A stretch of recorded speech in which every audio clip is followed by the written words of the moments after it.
Yo, mic check 1 2 1 2. Mike D right here. I'm joined by the legendary Mickey Factz, good friend of mine. Man, how you doing, brother? I'm good, brother. It's Smicky. Great to Yeah, hear you. man. So, all right, I saw a tweet of yours. We're gonna go right into it. That's how we do on these mic checks.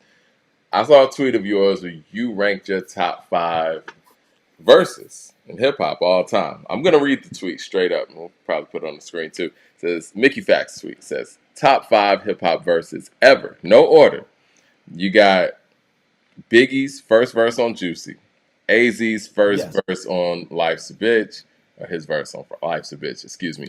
Then you got Snoop's verse on G Thing. Which verse was that? The first one, right? first verse. Okay, cool, cool. Inspector Deck's verse on Triumph, and Andre 3000's verse on International Players Anthem. So it's a pretty radical list. Do you agree? If not, what would you replace? Now, how did you come to this list? Explain from top to bottom why these verses are on your list. So I think that when I came up with this, from my personal standpoint, it was a popular list, right? The popular songs and what defined hip hop as it is from my particular childhood and how people kind of define as holy grail verses.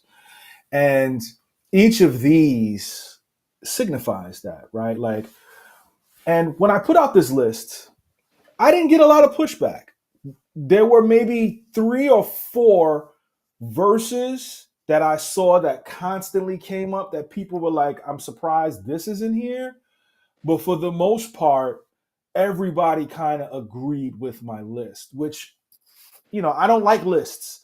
I just kind of, posted that from a perspective of someone who may not be as in tune with hip hop as, I am and you are, but, the passerby can hear these songs and kind of know what they are and sing along with them, as well as the significance for these records and what they mean when they dropped and the impact that they had on the culture in itself. I know that four of these records are 90s records, and one is a fairly new one. But I also feel like, the four that I chose from the 90s they resonated so much, you know what I'm saying? And there's only one that's really kind of like super underground, which is the AZ verse. Hmm. Um, but when you think about, come on, this first Biggie's first verse on Juicy, it's like that was like the hip hop national anthem for a very long time, along with Snoop's verse. One, two, three, and to the four. Like, come on, like you can't. Like, are we serious right now? And then you think about Triumph, like that is like Inspector Deck's verse is the quintessential verse for what people think high level, esoteric, scientific lyricism is. And then you got Andre's verse. You got to have the South representing, and that verse.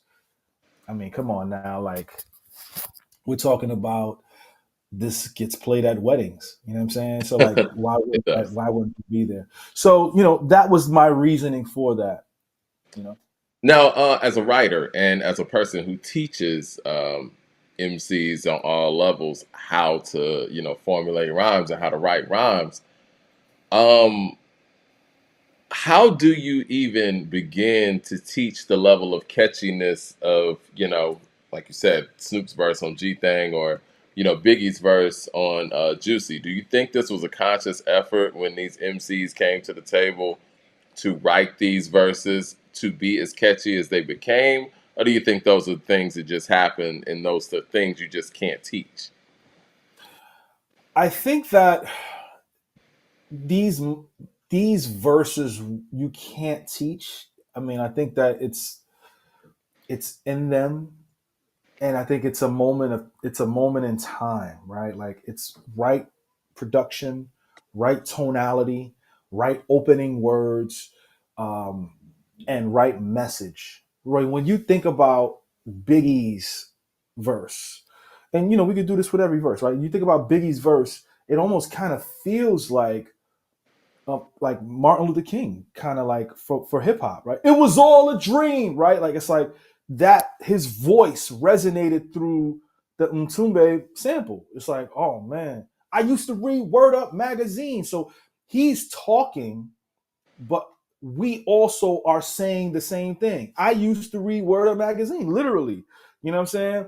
So for that time era, it worked. When you think about Snoop, 1, 2, 3 into the 4, Snoop Doggy Dogg and Dr. Like, if people take their names and replace Snoop Dogg and Dr. Dre, 3 into the 4, Mickey Factz and Mike Yeah. here's at the door, ready to make an entrance and back on up, and then you jump in. You know what I'm saying? Like, he was smooth on this soulful record. And then you look at somebody like um, Inspector Deck, A Bomb Atomically, Socrates, Philosophy. Yeah. Like, that shows the intelligence of hip hop, right? So these 5 verses show everything: the grind, uh, questioning life with AZ, right? And Hmm. how to navigate through that as a black man, the party scene with Snoop, love with your man Andre 3000. Yeah. And then who else is on that list? You got Inspector Deck, like I said, with the intelligence. You got Intelligent. Snoop, yeah, and then you got Biggie, like you said, showing the grind. I mean, it's they all paint very vivid pictures, right? Yes. I think that, man, one of the verses that I always thought was one of the greatest verses ever. I would think Scarface's third verse on "Mind Playing Tricks on Me." There's a lot of ones on "Mind Playing Tricks on Me," but one thing you just said, those opening lines and how important those are. Have we ever had that opening line discussion and who is like the king of, opening lines and how important that is? Do you teach that at No, Pendulum? we don't. We don't teach. We don't teach the greatest opening lines. We teach Okay. that your opening line has to be impactful. Yeah. Well, you You know who have I think the king of opening lines is? who? Rakim. It's Thinking of to a me. master plan. You got that. I ain't no joke. I used to let the mic smoke, slam it on the ground and make sure it's bro. So it's been very important for him. Like, even with Eric B as president, I came in the door, said it before. It's like his Yeah. opening lines are like epic. No, they are. I was a fiend before I became a It's like, king. and you Sick could the tell. I don't juice. know if it was intentional for him, but you could tell that it seemed like it had to be because every opening line is so epic. I mean, for me, I would say it's between Rakim, LL Cool J, Hmm. and Biggie. Between those three, kind of like their opening lines are incredible and impactful. And I want to talk real quick about some of the But songs that people did say were in the greatest. The number one song that people said should have made it was Nas's verse on Verbal Intercourse. mm. That was the number one song that I saw across all my social media platforms. People were like, that should be here.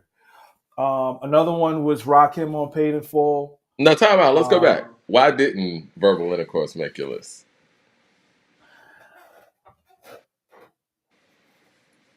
I feel like I feel it's only five. It's only 5 slots. Right, right. That's one. Two, I don't know if verbal Nas's verbal intercourse is better than AZ on Life's a Bitch. I don't know if I don't know if it's more impactful. I think it's Nas's, if it's not his best verse, it's his top 3 verses of all time. But I'm not sure if that's more impactful than what AZ did there. It It's might a be very better. interesting thing because it is a very similar moment, right? You got AZ's features stand out on Illmatic, one of the greatest hip hop albums ever. And in Yeah. my personal opinion, Only Built for Cuban Links is a top 3 hip hop album ever. And Mm. I think Nas has the best verse on there, and the whole clan's on there. And it's a very it's a big. I could see how somebody could feel that way. I'm It's not. No, let me ask you this: is Nas's verse, in your opinion? And, yeah, obviously, people in the comments are gonna, they're gonna say what they say. yeah, yeah, of course. Do you do you think it's better than AZ's verse on Life's a Bitch? Um, real actuality. Like who's the baddest? The person's status depends on salary, but my mentality is. I do think it is, but I do think that the gravity of the moment is probably bigger for AZ, and the degree of difficulty in that moment is probably bigger for AZ because he's on Illmatic and he's the only person on there, and it's just nothing but Nas stuff on there. And Yeah, Nas is rapping at such a high level on Illmatic. So I do think the degree of difficulty and the pressure is a little bit more for AZ. So I could give it that. Similar to like, I was talking about the Triumph verse. I can't imagine what the degree of difficulty is for Inspector having to set off the first single for Wu Tang's follow up album that's following up 36 Chambers, and you got 9 niggas that's coming after you that are at the height of their lyrical talent at that point. And they're like, look, you're going first. So, yeah, there's a lot of pressure if RZA sits here and says, yo, you're setting this song off, setting this song off. And I'm sure that they knew that Triumph was going to be the single because it's one of the few songs on there with all of them on there. yeah. So I think the pressure and the magnitude of both of those verses is definitely higher than Nas being on Verbal Intercourse. And not to mention, if we're sparsing hairs here, Nas recycled that verse. So I Yeah. would give AZ the nod. I and to be clear for everybody listening, I think that Nas's verse on Verbal Intercourse is better than Snoop's verse on Nothing But a G Thing. It potentially is better than um, Triumph. It's better than the verse on Triumph. Like, and that to me is like a top 20 verse of all time. Like, just in general, like through across all media, right? But it's the impact and Yeah, what happened with that. And I think that to me is why that's not there. Rakim's first verse on Paid in Full was another one that I saw yeah, a lot. I saw that one a lot. And people started throwing out random verses. I know to me you said, Cannabis on Beast of the East. yeah. And I think there's a separation between like, lyrical verses, guest features. I just kind of wanted to put an overall arc in what represents hip hop in all of these different facets, emotions, and places, right? And I think my five you can pull from you can pull different things from each song to express what hip hop is and what it means. Yeah, and I think you really, explained that very well, man. I remember where I was at when I first heard Beats from the East. You remember where you were at when you heard Beats from the East for the first time? I actually heard it on radio here in Atlanta, and that's when Ludacris was on the radio, and him and Poon Daddy played it, and they was going crazy over that last verse. I probably heard it on a mixtape first.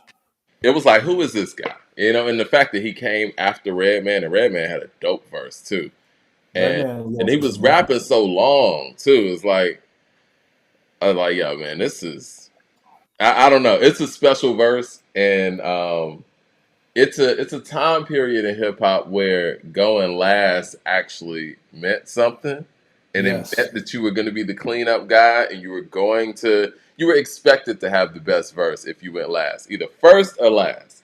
You were yeah. expected to have the best verse, and I think Cannabis was really quintessential in that era because I feel like he batted cleanup in damn near all the songs he was on at that point. Right, right, right. I mean, Cannabis was cooking everybody at that point. He was. I think he really wanted that last verse on 4321 too. But I mean, I guess that didn't happen. I never heard the story of how that song actually came together. I mean, I've heard many different stories about that situation and that beef, but I think that's one of the only posse cuts where Cannabis didn't get, that last spot. And LL ended up getting it. And as long as his initial verse was, he probably expected that he was gonna get last, but not on LL song. That wasn't gonna happen. I can't remember correctly. Does LL go last on I Shot Your remix? He does. Yeah.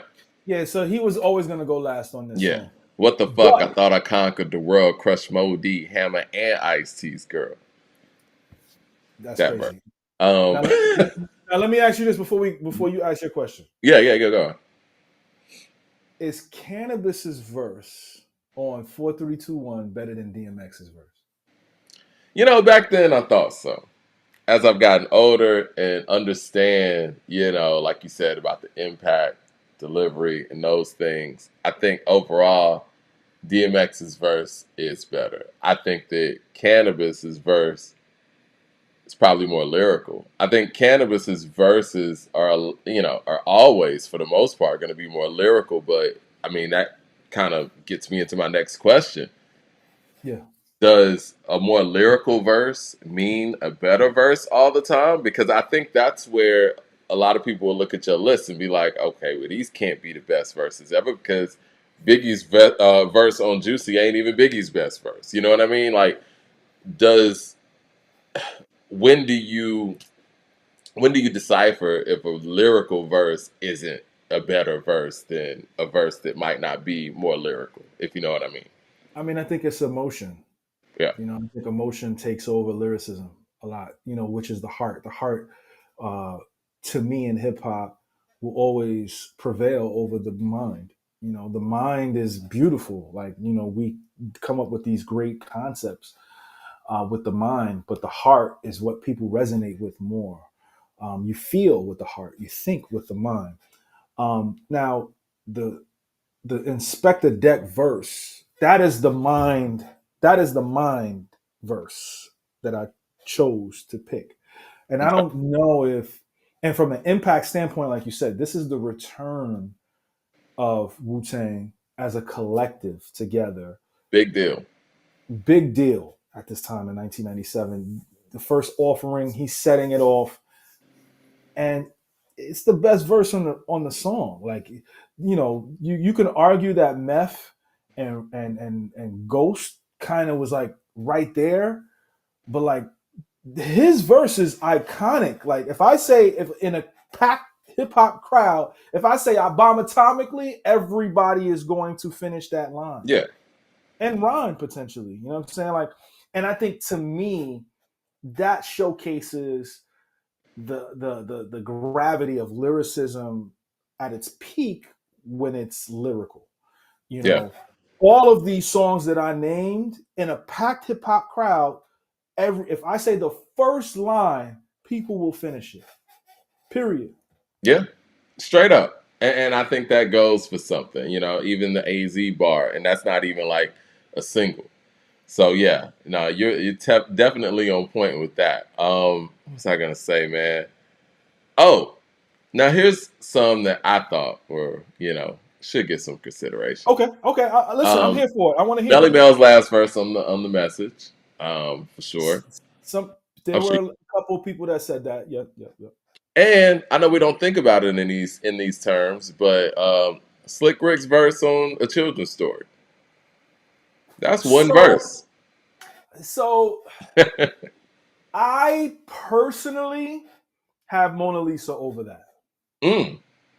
I have Mona Lisa Is over Mona Children. Lisa one verse? Yeah, it Yes. is. That's crazy. I have Mona Lisa over Children's Story. I think Mona Lisa is just you can visualize Children's Story, but you can also visualize Mona Lisa. And I feel like when you think Children's Story, you think this is how we do it, right? That's what you think. You don't think Children's Story. You think this is how we do it. I think for some people, yeah, I could see that. I This mean, is it's how we do it is bigger than Children's Story. Come on, we're not gonna do that. yeah, I hate to admit it, but It even is. with Montel Jordan's verse, he's mimicking, and Oh, it's a that's Def Jam. true. That's true. And it is a Def Jam record. It That is is a a Def Def Jam. Jam record. But and this is funny. You mentioned Slick Rick and Mona Lisa. I think that the Great Adventures of Slick Rick and Paid in Full are probably the only two hip hop albums that may have three or four, three in a possible top 50 hip hop songs all time on them. Great Adventures has um, a children's story. It has Mona Lisa, and it has Hey Young World. Um, Paid in Full. You got Paid in Full. You got I Ain't No Joke. You got Eric B. is president. Shit, some could say I know you got soul. Got my melody on there. I mean, it's a very deep project, and these are very very big songs. But yeah, I'm with you. Mona Lisa's great. I never thought of Mona Lisa being better than a children's story. Do you think Mona Lisa's verse could get a run as one of the greatest verses of all time? Yeah, I think so. I think he introduces he introduces the back and forth storytelling into Hmm. this. He spells his name out. He tells a great story. Um, it's easier for people to recite. The singing at the end, the beat is a little bit friendlier. I think Mona Lisa edges out Children's Story. Children's Story is incredible. I think Children's Okay. Story is one of the greatest stories. And he shot a video for that. I'm shocked there was no video for Mona Lisa. Yeah. And to your point, I think probably the only you said what two albums. I would put you got to put Enter the 36 Chambers. They got two or three on there that's potentially Cream is well. a top 50 all time. Cream is top 20, top damn near Yeah, yeah, top yeah, 10. yeah. Straight up. Um, um, what else on there would you consider top 50 on there? Protect Your Neck. Mm, Is Protect Your Neck? Protect Your Neck, maybe. Maybe. I don't, definitely top 100. Protect Your Neck, though. I don't know, man. I'm going to get in trouble out here for saying it like that. But, I mean, the impact of Protect Your Neck is, I mean, you It's massive. can't even quantify it. I think the impact of those guys jumping in the door is probably even bigger than the song itself. You know what I mean? And I think the impact is there for it, but the notoriety might not be there for it as much as some of the other songs that I mentioned. But as far as impact, yeah, the impact's there. I do think that Public Enemy's "It Takes a Nation" could possibly be in that conversation too. I mean, Rebel I would Without a have it. Pause. Rebel Without a Pause. Yeah, Fight the Power. Well, Fight the Um, Power's on Fear of Black Planet, but um, I mean, Rebel Without a Pause, and they got Black Steel and Hour of Chaos. It's on that one too. Yeah, what about Doggy Style? Doggy Style now. Doggy Style's a monster. They got Gin and Juice there. You got What's My Name there, and Murder Was the Case is there. It Ain't No Fun's there. Um, yeah, And It Ain't No Doggy Dog World is on there too. Dog World's on there too. Yeah, It Ain't No But Fun didn't even have a video, man. Ain't No All Fun right, is damn near before top we 50. go though. All right, we talking about top verses. What do you think about? I guess stop. Can't even talk. Top storytelling verse or top storytelling song in hip hop. Like, what jumps into your mind immediately if somebody say, "Yo, what's the best story told in a hip hop record?" The best storytelling song in hip hop.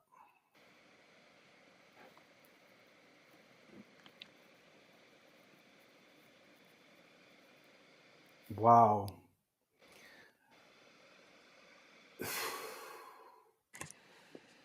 I would if I had to that's tough. That's tough. Yeah, That is that's really tough. maybe that's the next top five. I know you don't like doing lists, and lists are very difficult to do. lists are very difficult. From a Uh degree of difficulty standpoint, where do you put Nas's Rewind? I know that's one verse and that's a story. that's yeah, that's top to me that's top 10 just for degree of difficulty and creativity. Um I think that top I would put Renee in there. Okay, it's a good one. I would put Stan in there. It's a good one. Let me ask you this: is today a good? It was a good day. Is that a storytelling song? It is, and I was thinking about that, and I lost my train of thought in the midst of our conversation.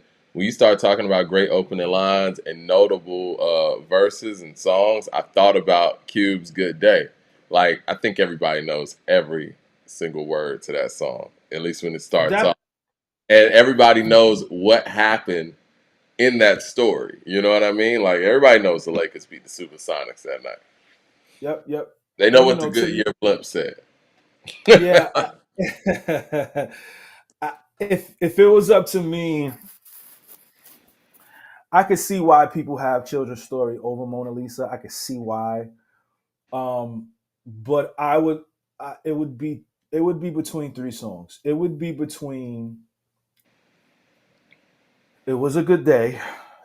To me, I think A good that is, man, it's tough to top that one. one. Yeah. Stan, uh, and um, I Used to Love Her. That's a good one. That's a good one. I didn't even think about that one. Now I know, I'm addressed the elephant in the room. I mean, people think I'm an Eminem hater on this channel. Why would you choose Stan in the top three? Well, Stan to me, first of all, it's one of the few hip hop songs that have four verses. It keeps your attention span throughout the whole song. Great plot, great character. Stan is now like the word ether in hip hop Yeah. lexicon. Um, and I just think, Eminem did a great job with that, showing emotion and responding to the letter. I think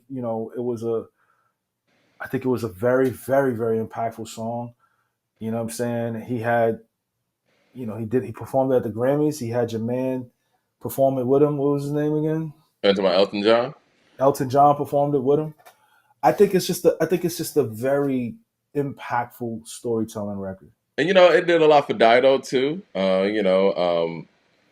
45 King, rest in peace to 45 King, produced that. It did a lot for him, I'm sure, as well. When 45 King did that and Hard Knock Life, like that's all you got to do in your career. That's all you got to do. That's all you got to do. So, even though he did much, much more, but that's all you got to do, really. Um, Yeah, yeah. But I think the greatest storytelling song might be "It Was a Good Day." It might be the greatest. I'm And comfortable with that. I'm I think comfortable with that. I'm not mad at Mind playing tricks on me. I'm not mad at One Love. I Gave You Power. Like all of those songs are great. But I think It Was a Good Day. The beat, the Yeah. video, what he was talking about, like it's tough to beat that. Well, I mean, yeah, I think that's tough to beat as a song. Like that's kind of Ice Cube's identity, even as iconic as Ice Cube is. I think it's one of the greatest hip hop songs ever made. I agree. So yeah, it's automatically in that conversation. I would say between that and a children's story from Slick Rick. Now, if we're talking about Nas and his great storytelling, would you go Rewind or I Gave You Power?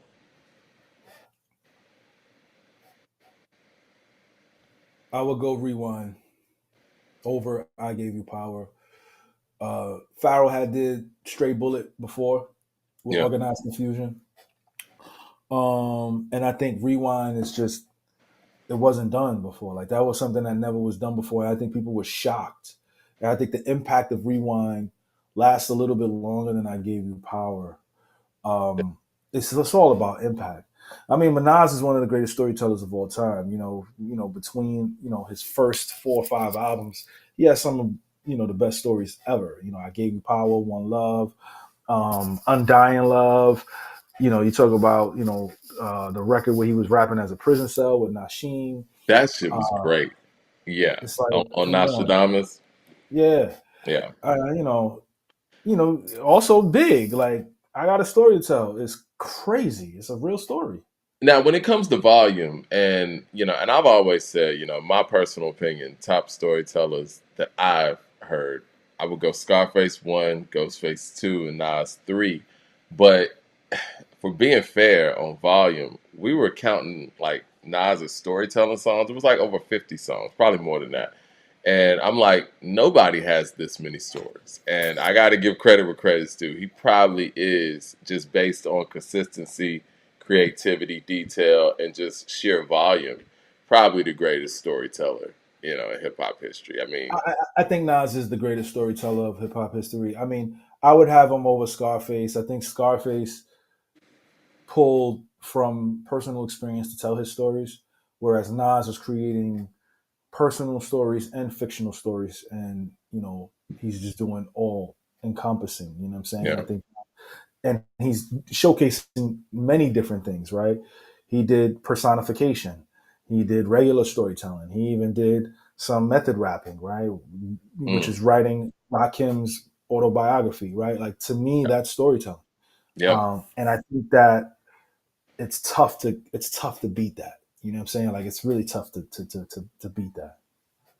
All right. Well, before we get out of here, man, Mickey Factz top five hip hop verses ever in no order. Once again, Biggie's first verse on Juicy, AZ's verse on Life's a Bitch, Snoop's first verse on G Thing, Inspector Deck's verse on Triumph, Andre 3000's verse on International Players Anthem. You know what? Before we go, you never really explained, and I wanted to ask you this: why did you choose that Andre verse over, like, I guess, any of his verses? Via Outkast.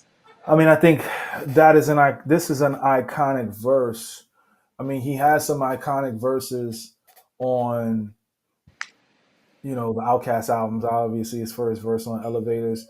I thought his verse on Sorry Miss Jackson is Hmm. one of the best. People know that forever, ever, right? Like, but I think the love aspect needed to be covered, and I think him kind of doing that on that particular record right Yeah. before the beat dropped. I remember watching it at the Jive offices, and I was blown away. I thought it was, wow, this is insane. So yeah, I would have Yeah, to go and you with got it. MC Bun B on there, you know what I'm saying? And that's a huge collaboration that it happened one time before. They did a collaboration on the Shaft soundtrack with Tough Guy, but it was never really a single and never It really wasn't a anything to single. this magnitude. And you're right. The reason why they play this song at weddings is because of Andre's verse. I think that his verse was so impactful to that record that they even themed the whole video around his verse. And just his approach to that, I agree with you on that. I mean, he may have, if we're sparse and hairs, he may have some verses that people might consider more lyrical, Oh but yeah, this absolutely. may be his best appearance and best verse because it's the magnitude of who's on the record that's there, right? The track's produced by DJ Paul Juicy J, so that's there. And then the fact that he was able to dictate where this song went based on the way he executed and the way he approached this verse. Yeah, I mean, I'm with you on that. I think that's a very astute pick because I probably Yeah, would have done yeah. that. It's definitely tough, but but we'll All see. right. So. Well, you want to leave the people with anything? Yo, next week we got Elzai coming to Pendulum Inc. Next Wednesday. If you want to, sign up for that, Oh, wow. penduluminc.com. Elzai will be in the building. So it's a good look. And this year, if you want to sign up for Pendulum Inc., it's as cheap as $25 a month. We have Tretch coming. We got Lupe coming. We got T.I. pulling up. We got Jadakiss pulling up. So it's one of those spaces where you can ask questions, learn from the best MCs ever, and be a little bit better with your writing and identifying things. So sign up at Pendulum Inc. And All right, more man. music from Mickey Factz this year too. You're Pendulum. That's what's up, man. I appreciate you dropping in, man. Hit like and subscribe, everybody. And we got more of these coming for you. All right. Yes.